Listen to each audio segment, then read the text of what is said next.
Hello guys, আজকে আমি বানাবো গড়াই মাছের সিদ্ধ। চলেন দেখবেন কিরকম বানায়।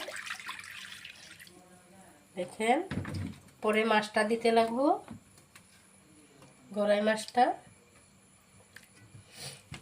কাঁচা পেঁয়াজ, কাঁচা মরিচ, অল্প আদা দিতে লাগবো, লবণ 1 চামচ, অল্প কাঁচা তেল, আরো অল্প সামান্য হলুদের গুঁড়ো। সিদ্ধ হইতে দিতে লাগবে অল্প।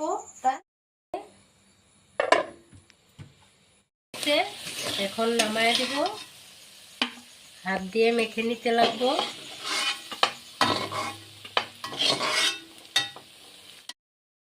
ভালো করে কাটা গেলা বেছে নিতে লাগবো।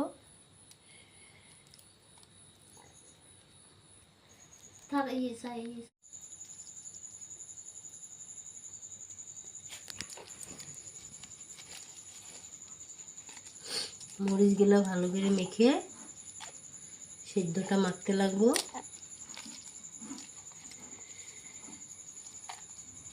কাঁচা লঙ্কা আছে, আদা, সব কিছু দিয়ে মাখতে লাগবো।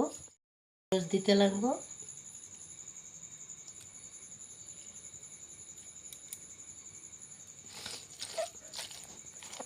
মাখা হয়ে গেল।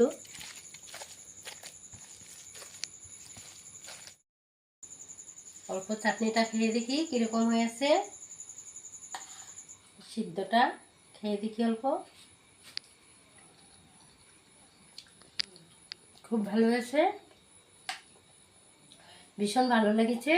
যদি আপনারা গড়াই মাছের সিদ্ধটা দেখে ভালো লেগেছে, তাহলে লাইক করেন, শেয়ার করেন আর সাবস্ক্রাইব করে দেন। আজকের জন্য এইখানেই।